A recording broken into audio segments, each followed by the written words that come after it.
Bonjour, bienvenue dans le podcast de l'éclatante éclaireuse. Je suis Ludivine Kolodziejski. L'émission inspirante est dédiée aux femmes qui aspirent à reprendre les rênes de leur vie en main.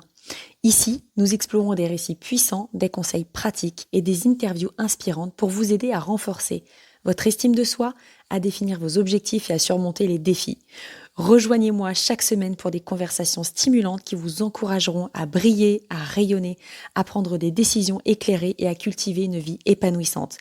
Préparez-vous à être inspiré, motivé et à découvrir votre plein potentiel. C'est le moment de reprendre le contrôle et de créer la vie que vous méritez. Dans cet épisode, nous allons parler du lâcher-prise. Qu'est-ce que ça veut dire le lâcher-prise ? C'est un mot qu'on entend un peu partout, qui est assez galvaudé, il faut quand même bien le dire.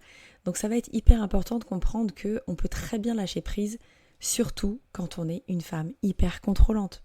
Moi j'ai été pendant des années hyper contrôlante. J'ai encore des phases où je suis contrôlante parce que de toute façon je pense qu'inévitablement ça fait partie de moi, de ma personnalité. Voilà, j'aime bien contrôler les choses parce que je suis très dans mon yang quand je suis comme ça, c'est évident. Donc j'ai besoin de savoir où je mets les pieds, etc., etc. Néanmoins, j'ai dû apprendre avec les années et surtout avec le travail que je fais qu'il y a énormément de paramètres qu'on ne contrôle pas au quotidien. Et en fait, quand on est dans l'hyper-contrôle, eh bien ça nous bouffe la vie clairement. Donc il y a vraiment des points qui sont cruciaux, à mon sens, qu'on peut apprendre à mettre en place de temps à autre pour pouvoir se dégager un petit peu de tout ça et de sortir en fait de ce marasme-là boueux, genre on est englué dans un espèce de, je sais pas, de pétrole et on est empêtré là-dedans et on ne sait pas comment s'en sortir. En plus de ça, c'est hyper chronophage quoi. Clairement, il faut prendre conscience que nous, ça nous bouffe la vie quand on est dans un profil hyper contrôlant, mais c'est aussi très énergivore pour l'entourage, parce qu'on laisse de la place à rien et à personne. On se figure, quand on est dans cet état-là, qu'il n'y a que nous qui détenons la vérité sur ce qu'on doit faire, ce qu'on doit gérer, et la façon dont on contrôle, c'est généralement la meilleure façon du monde qui existe. Donc bien entendu, c'est pas ok d'être comme ça, parce que déjà c'est pas plaisant pour soi, c'est pas plaisant pour l'entourage, et c'est surtout qu'on reste en fait figé dans un espèce de carcan qu'on se met tout seul quoi, comme des grands. Donc c'est pas très constructif que d'être dans cet état d'esprit là. Alors moi j'ai identifié 5 points qui sont cruciaux. Maintenant vous pouvez en utiliser qu'un ou deux ou tous. Vous pouvez aussi les interférer, pas forcément les appliquer dans l'ordre que je vais vous donner, mais à mon sens, il y a quand même une espèce de pseudo-chronologie dans ce que je vais vous dire qui va vous permettre de prendre du recul et de vous dire, bon ok, et si là aujourd'hui j'essayais de lâcher un peu prise. Et quand je dis lâcher prise, en fait, je parle surtout de se lâcher la grappe. Mais ça, c'est hyper important. Comment se lâcher la grappe ? Comment faire en sorte qu'au quotidien, j'arrive à ne pas perdre de temps et d'énergie dans le contrôle de tel ou tel truc. Dans le fait que si je sais que ça va être fait ou pas par un tel, ça va me prendre la tête parce que ça va pas être comme moi je l'aurais réalisé. Qu'est-ce qui fait que je me prends la tête quand par exemple mon mari me dit tiens, j'ai prévu ce week-end, j'organise le repas avec nos amis qu'on invite, tu t'occupes de rien. Qu'est-ce qui fait que là à ce moment-là, pour moi, c'est pas gérable. C'est-à-dire que je fais confiance à mon mari, ok, c'est super, je devrais être hyper contente de me dire, punaise, mon mari va gérer, c'est trop bien, j'ai pas ça à gérer, j'ai pas le repas à m'occuper, etc. Qu'est-ce qui fait qu'à ce moment-là, je switch et en fait, je passe en mode agressive et limite, je vais l'envoyer balader parce que j'ai envie de lui dire, non mais en fait, je vais gérer, enfin, tu sais pas. Moi, je sais quoi acheter, quoi faire, comment, à quel moment, et etc., etc. Et donc, c'est ça qui n'est plus possible dans votre quotidien quand vous voulez vraiment être beaucoup plus zen, beaucoup plus épanoui, beaucoup plus à l'écoute en fait de ce que l'autre pourrait vous dire. Et donc passer par un espèce de lâcher prise par rapport à ça, ça va permettre en fait qu'une prochaine fois, quand il vous proposera, chérie Bibi, de s'occuper du repas quand vous allez recevoir certains amis, eh bien vous allez être dans l'accueil. Et en fait, être dans l'accueil, ça veut dire que vous allez vraiment sentir que c'est ok, que en vous, ça stimule plus quelque chose d'inconfortable, ça stimule plutôt le « oh, trop bien, je vais avoir du temps pour moi ». Non mais trop bien. Et en plus de ça, il veut me faire plaisir, donc c'est encore plus trop bien. Ça veut dire que mon mari fait attention à moi, il prend soin de moi, en plus de ça, il va gérer la soirée. Donc génial quoi, enfin je veux dire, moi j'ai un truc en moins, j'ai une charge mentale qui va être allégée grâce à lui. plutôt qu'à l'inverse, comme d'habitude, se rajouter une charge mentale d'hyper-contrôle pour être sûr que ça va être fait à notre sauce parce que sinon ça va pas être ok. Donc le premier point en fait que j'ai mis en place, ça va être identifier les pensées contrôlantes. Donc le but en fait, ça va être de prendre conscience des pensées qui alimentent en fait le besoin de contrôler chaque situation. Qu'est-ce qui fait que vous avez des pensées qui arrivent et qui vont continuellement alimenter ce qui est en train de passer. Si on reste en fait sur le côté de chéri Bibi veut programmer le repas et me faire plaisir, etc., qu'est-ce qui fait qu'à ce moment-là, je me raconte des trucs et que ça monte crescendo. Donc en fait, ça peut nous aider à reconnaître les schémas de pensée en fait qui vont contribuer à ce comportement. Parce que vous savez bien que ce sont les pensées qui vont créer des émotions, qui vont créer des comportements. Donc, qu'est-ce que vos pensées sont en train de vous raconter? Qu'est-ce que vous êtes en train de vous raconter comme bullshit qui fait que ça fait un effet boule de neige et que vous allez être dans des schémas répétitifs et que vous allez avoir des pensées de contrôlantes. Donc, c'est vraiment la première étape à mon sens, c'est d'identifier tout ça. La seconde étape, ça va être de pratiquer la tolérance à l'incertitude. Alors j'adore, quand j'ai nommé ce truc-là, je trouve ça magnifique. Bon, qu'est-ce que ça veut dire? C'est bien pompeux, mais dans le concret, qu'est-ce que ça veut dire que de pratiquer la tolérance à l'incertitude? Eh bien en fait, ça veut dire qu'il va falloir que tu acceptes que certaines choses t'échappent, que tu ne contrôles pas en fait la vie, que l'incertitude en fait, elle fait partie de la vie tout le temps, à chaque instant. On ne contrôle rien en fait. On se figure qu'on contrôle tout ce qu'on met en place au quotidien, mais si la vie elle a envie de te mettre une petite pichenette là pour te dire non mais en fait tu ne contrôles absolument rien, elle le fait. Et d'ailleurs ça se passe au moins une fois dans notre semaine où en fait il y a un truc de la vie qui vient et qui déroge tout notre plan, qui va mettre en berne complètement notre planning et notre côté très contrôlant de moi j'avais dit ça donc ça sera comme ça. La vie est bien plus forte et puissante que nous. Donc plus on va lui laisser de la place, plus on va faire confiance au processus de la vie, plus on va apprendre à être à l'aise avec l'inconnu. Donc les petits détails comme ça de par exemple, j'avais prévu aujourd'hui d'aller faire mes courses à telle heure pour préparer ça au repas ce soir et en fait j'arrive devant les courses et il n'y a pas le fameux plat que je vous... Enfin en tout cas je sais pas, la viande ou peu importe ou le légume que je veux faire pour faire mon plat. Bon au lieu de me prendre la tête à me dire mais attends j'avais décidé ça comme ça, comment je peux faire, dans quel magasin je peux aller pour trouver ça, eh bien on laisse l'imprévu arriver, on se dit ok, c'est pas grave, je switch ma recette, qu'est-ce que je peux faire à la place?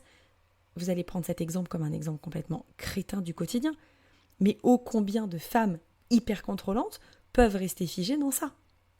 Moi, ça m'est arrivé, clairement. J'avais décidé de faire ça, il n'y a pas, limite, on mange pas. Voilà, on ne mangera pas ce soir parce que la recette prévue n'est pas la bonne. Donc, vous voyez jusqu'où on peut aller. Donc vraiment, premier point, identifier les pensées contrôlantes. Deuxième point, pratiquer la tolérance à l'incertitude. Le troisième point, ça va être développer la confiance en soi et en autrui. Bien sûr, je reprends l'exemple de chéri Bibi. Quand il me dit je prépare le repas patati patata et que nous on met un grand stop avec notre main en disant non mais no way, c'est impossible, tu ne feras pas. Qu'est-ce qu'on dit en fait de lui? Quelle énergie on lui envoie? Vous m'étonnez qu'après on se prenne la tête et qu'il le prenne mal et qu'il vive mal la situation. On est en train de castrer le yang en fait qu'on a en face de nous, clairement. On est en train de faire comprendre à notre mec, alors je dis notre mec parce que là je prends mon exemple concret, mais ça peut être votre moitié, peu importe de quel sexe, mais on est en train de faire comprendre à l'autre qu'il n'est pas en capacité de répondre à cette attente, qu'il n'est pas capable de réaliser ce que moi je serais capable de faire en un temps record avec une gestion optimum. Donc bien entendu, ça vexe l'autre, ça le frustre. Je disais castrer parce que oui, quelque part, en fait, on coupe l'herbe sous le pied à la personne en face en lui disant non mais en fait, tu n'es juste pas capable. Donc ça peut ébranler sa confiance, l'estime de la personne en face de nous. Et nous, ça nous fait passer aussi pour une marâtre très mégère, quoi. Enfin, je veux dire, on est quand même on véhicule quelque chose qui est pas du tout plaisant. Faut être clair avec ça. Donc, il faut apprendre à faire confiance. Ça veut dire qu'il va falloir travailler sur notre confiance à nous-mêmes et en nos capacités, ainsi que sur la confiance et la capacité envers les autres. Donc, en fait, on va dans ces cas-là essayer de gonfler notre capacité de confiance en nous face aux défis, mais on va avoir besoin aussi de mettre l'autre dans ses défis et de voir comment il s'en sort avec ça quelque part. C'est pas de mettre en test et de dire bah tiens, tu vas voir, tu vas faire, je vais te prouver que je sais me faire que toi, etc. Pas du tout. C'est plutôt le fait de dire ok, là tu vois c'est inconfortable pour moi parce que j'aurais envie de te dire trop de trucs et j'aurais envie de le faire à ta place, mais tu t'es proposé gentiment de me donner un coup de main, ça me touche énormément. Donc je vais te laisser faire. Et si tu te plantes et si c'est pas fait comme je l'aurais fait, parce que de toute façon nous ne sommes pas les mêmes personnes, donc ça sera inévitablement pas fait comme moi je l'aurais fait, mais qu'est-ce qui fait que là ça va me faire plaisir? Qu'est-ce qui fait qu'en fait je vais vraiment apprécier ce moment que tu m'offres en fait quelque part et que tu me rendes service?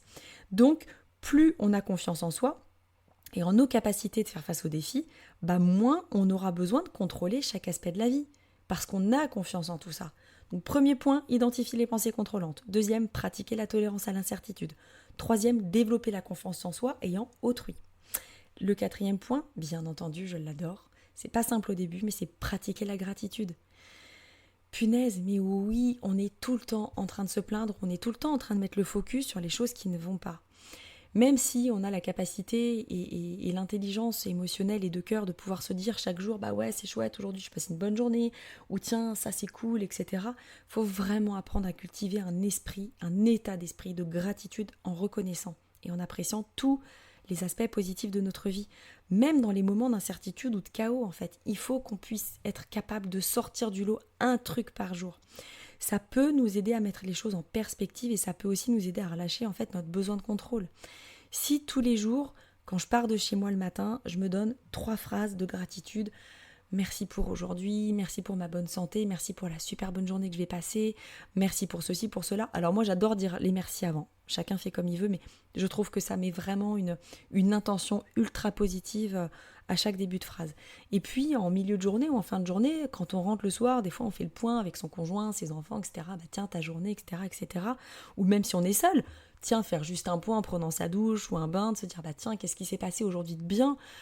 En fait, c'est clair, c'est simple, ça peut être un truc tout bête. Tiens, quand ma collègue m'a apporté un café, j'ai apprécié les 5 minutes passées avec elle, ça m'a fait une bouffée d'oxygène dans ma journée.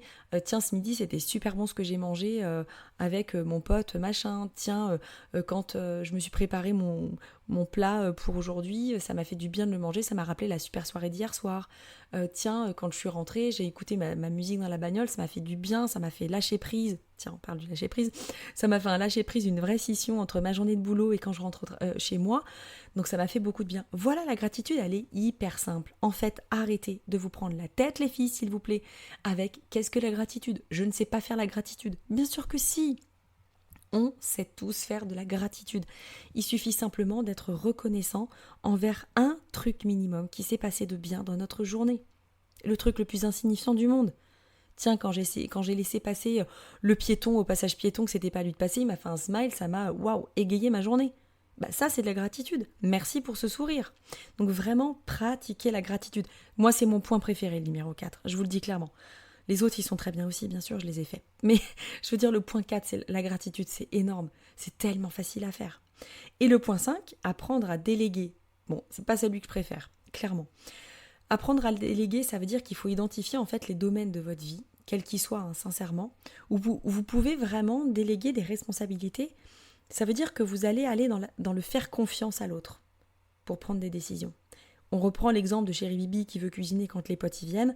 Eh bien, c'est lui faire confiance quant au repas qu'il va élaborer, quant aux courses qu'il va faire et quant à la mise en place du dîner. Donc, c'est des prises de décision qui sont hyper simples, mais autant commencer par des choses du quotidien qui vont vous permettre de comprendre comment fonctionne chez vous, parce qu'on est vraiment toutes uniques en fait au final, comment chacune fonctionne pour voir qu'est-ce qui va être facile ou pas à appliquer pour vous sur les 5 points que je vous énumère. Et vous pourrez accentuer les points qui vont être les plus difficiles pour pouvoir vous dire, ok, là, chez moi, ça merdouille. Comment je peux mettre en place en fait ce truc pour que vraiment instinctivement, ça soit facile après pour moi de mettre ça en place dans le quotidien.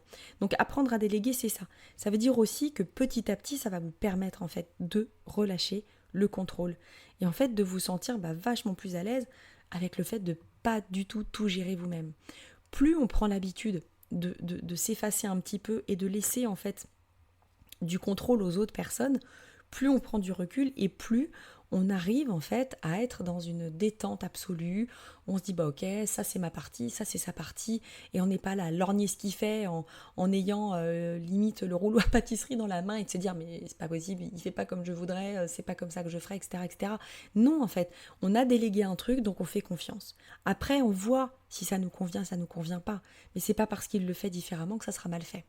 Donc j'ai vraiment pris un exemple concret du quotidien pour que ça vous parle à toutes et qu'en fait ça ouvre vraiment les champs du possible sur plein de cas de figure qu'on pourrait caler au quotidien et coller sur ça. Donc je rappelle les 5 points qui sont cruciaux: identifier les pensées contrôlantes, pratiquer la tolérance à l'incertitude, développer la confiance en soi et en la personne en face de nous, donc en autrui, pratiquer la gratitude et apprendre à déléguer, mais carrément. Donc vraiment, les filles, faites-vous confiance, prenez conscience que vraiment le lâcher-prise, ça va vous aider en fait dans votre profil de contrôlante, ça va vous aider à prendre du recul, ça va vous aider à être beaucoup moins soucieuse de plein de trucs au quotidien, et donc vous allez vous faire de la place à l'intérieur de votre tête. Et donc automatiquement, votre charge mentale va diminuer. Et je crois que c'est un petit peu un but qu'on a toutes, c'est de diminuer notre charge mentale. Alors voilà, j'avais vraiment envie de partager ça avec vous aujourd'hui. Bien entendu, vous savez que si ça vous a plu, vous pouvez liker, commenter, partager, envoyez-le au moins à une nana autour de vous, parce que je suis persuadée qu'on a tout un profil de nana hyper contrôlante autour de nous. Moi, j'en ai pléthore et je l'ai été moi-même et je le suis encore des fois sous certains aspects, c'est vrai. Surtout quand je suis fatiguée ou quand j'ai des grosses périodes de travail, ça revient puissance 15. Donc j'applique les 5 méthodes que je viens de vous dire, mais vraiment, je veux dire, ça sort pas d'un chapeau, c'est vraiment des méthodes qui fonctionnent. Et si vous appliquez ça dans l'ordre, petit à petit, toujours la technique des petits pas, je vous assure que vous allez arriver à quelque chose de très très chouette pour vous. Je vous souhaite une magnifique journée. Je vous embrasse très très fort et je vous dis à très bientôt. Ciao ciao.